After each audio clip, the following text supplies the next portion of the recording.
A couple months ago, I did a video about the NAR settlement and some changes that are going to happen. And in fact, I'll put a link to that video at the end of this video. But now the rules are in place. The rules are being enforced. So I just want to go over with you about some of the changes. Some things have changed even from the last video. But just to go over with that, stumbled over that, right? So anyway, that's what I'm talking about today. Stick around.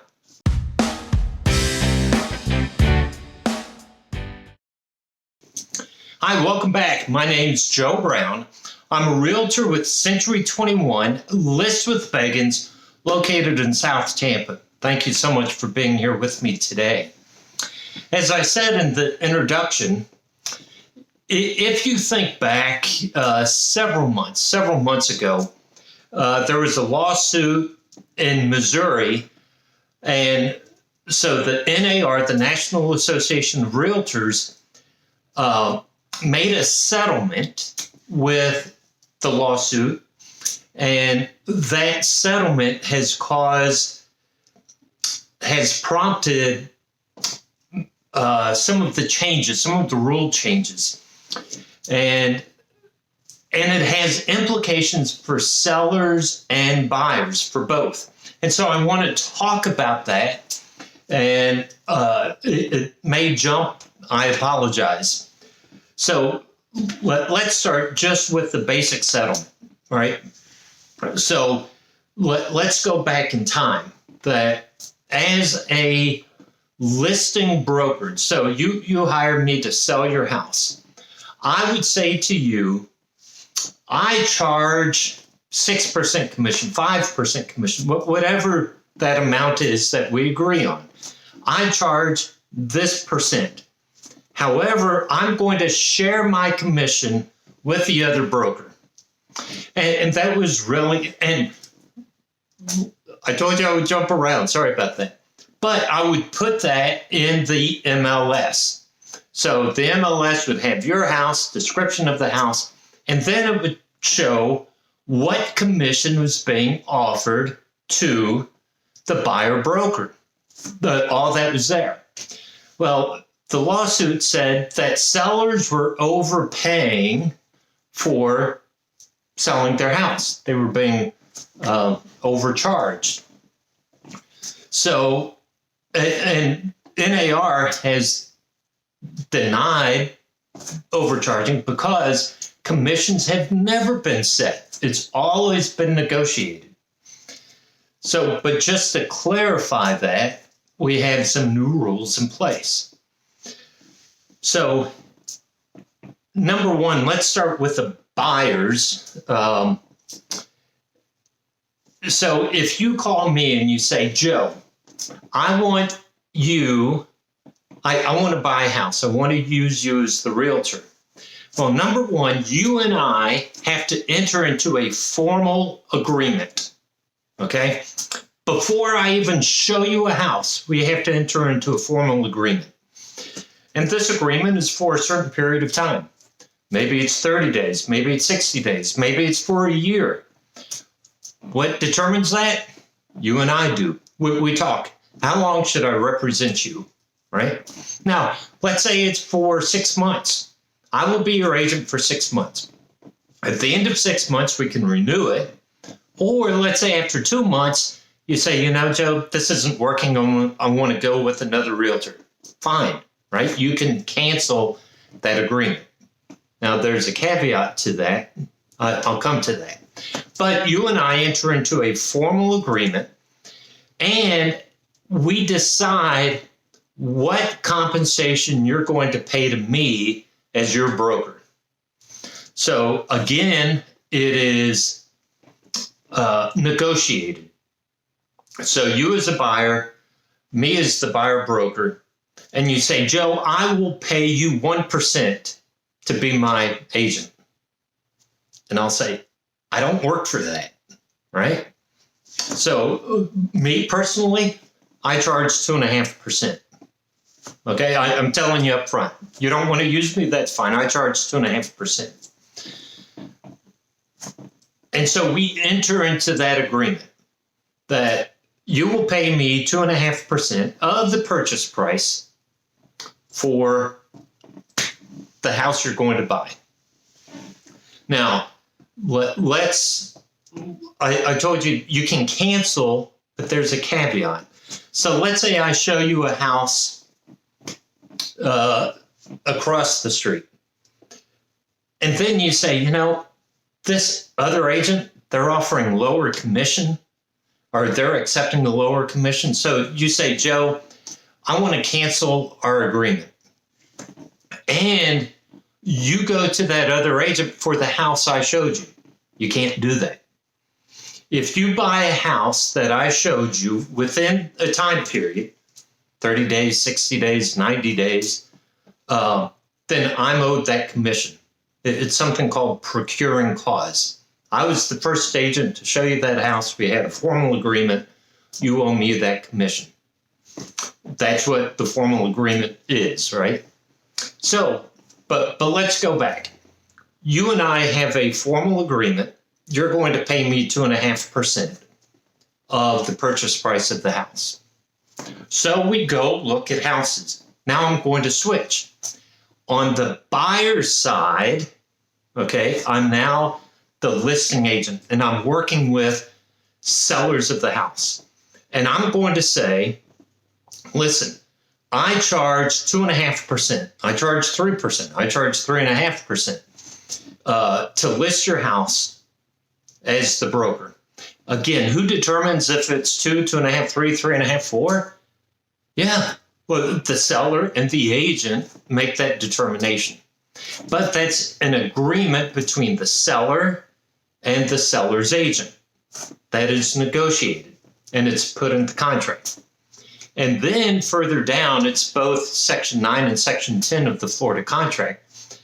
Section 9 says it's the agreement between the seller and the buyer's broker. And it says very clearly, the seller has no obligation to offer compensation to the buyer broker. It's there. So you as the seller do not have to offer any compensation to the buyer broker. You got that? You do not have to offer compensation. And so that's where a lot of this misunderstanding comes in, because sellers are thinking, oh, I no longer have to pay the buyer broker. Yeah, that's true, you don't. However, what happens if you don't offer compensation?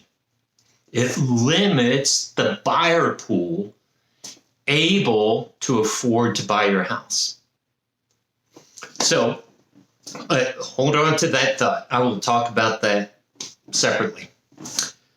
Section 10 of the contract specifies that you, the seller, how much compensation are you willing to offer to the buyer broker?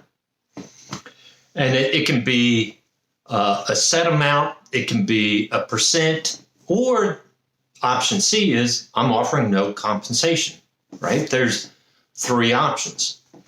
Now, listen, as a listing agent, as a broker, as a trusted advisor, I'm telling you, the seller, it's worth your while to offer compensation. So now let me go back to the buyer-broker agreement. The buyer and the buyer's broker have an agreement to pay, let's say, 2.5% towards the price of the house. We go and we look at a house that's for sale, and the buyer's broker contacts the listing agent and said, is the seller offering compensation? And if the listing agent said the seller's not offering any compensation, then that buyer, on top of the down payment and closing costs associated, now have to pay 2.5% to their agent. And let's face it, people buying houses now are strapped for cash. And so by offering no compensation, you eliminate many buyers who are looking for homes, and they may like your home, but they can no longer afford your home. So then, and I think this is going to happen, we enter into an agreement. The buyer and the buyer's broker into an agreement that says 2.5%. The buyer will pay the buyer's broker 2.5%. We look at a house and the seller is offering 2% commission. So who makes up that difference, right? The buyer is going to pay 2.5%. The seller is willing to pay 2% of that. That 0.5% comes from the buyer. Again, limiting the buyer pool. And so I think what may happen is you will find some buyers will tell their broker, I only want to see homes that will cover the compensation to you, right? So if it's 2.5%, I only want to see homes that the seller is willing to compensate you 2.5%. I had a conversation with a seller today saying, so are you saying that me as the seller am going to offer the other agent 2%, 2.5%, and they're getting 2 or 2.5% from their buyer? And that is not what I'm saying, right? The agreement is that the buyer's broker will get a certain percent, 2, 2.5, 3, 3.5, 4%, whatever, right? And the seller agrees to pay a certain amount of compensation. And what the seller agrees to pay eliminates that percent of what the buyer has agreed to pay the broker, right? So it really is not that complicated, right? Again, go back to what I said at the beginning. What I used to say is I charge 5% and I'm going to share my 5% with the buyer's broker. Well, now I'm saying the same thing, but in different words. I'm saying I charge 2.5% and I want you to offer 2.5% to the buyer broker, right? So the net effect, it's the same, right? It's still 5%. How I'm saying it is different. I charge 2.5% and you'll pay the buyer broker 2.5%.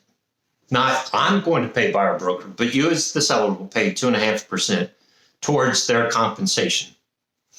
So it really is not that different from the way things were.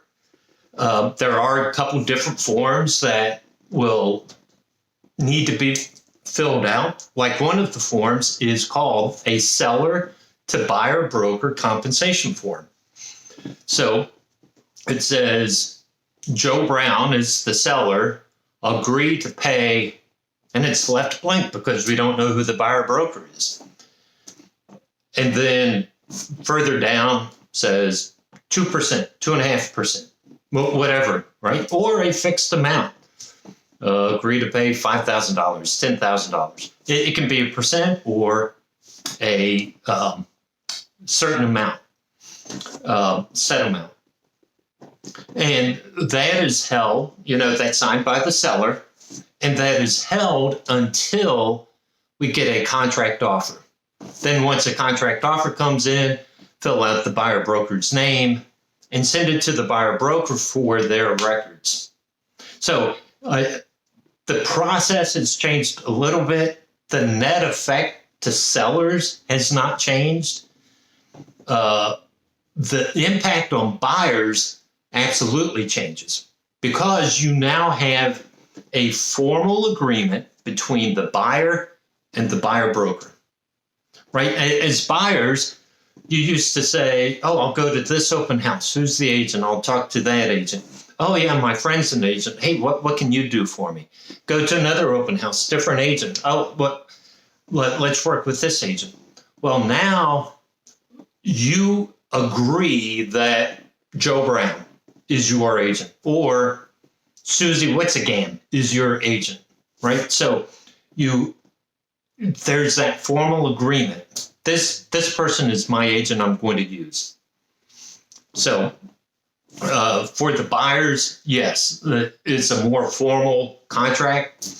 And that's good for buyers because there's now a responsibility on the broker side, on the realtor side, that protects the interest of the buyer. Okay? So I know I talked a lot. I understand what's going on. On the seller side, you need to know the net effect really is zero. If you say as a seller, I don't want to offer any compensation, which is absolutely your right to say. I just have to be honest and say you're really limiting who can buy your house then, okay? And it behooves you. It's to your benefit to offer compensation. For the buyers, yeah, there's extra steps. Now, I will tell you, my brokerage has been training on this for 6 weeks at least, a couple hours, a couple times a week for 6 weeks. That's why we understand this. We know this. I had a conversation with another broker just a couple weeks ago, and he didn't know what I was talking about. He didn't know what forms were needed. So there's going to be this adjustment period, right? But not that you really need to be concerned about this, but here's the implication. If you call me and say, hey, Joe, can you show me this house? I'm going to say, I can't show you that house until I get this agreement in hand. But let's say I show you this house without the agreement. I can be fined $500 for the first offense. Second offense, it's something like $1,500. The third offense is $5,000. It's something crazy. So there are penalties if I don't follow the rules. So as a buyer, you and I will enter into an agreement that I will be your agent. You will be my client, right? That's bottom line. So listen, if you're still curious, watch the video. I'll put a card to it at the end of this video. Go to my website, Joe Brown C21. I have a blog where I talk about this. You can, I think, scroll down to the bottom where the blogs are. Click that blog button. Or just reach out to me. Send me an email, call me. Let's meet. Let's walk through this, okay?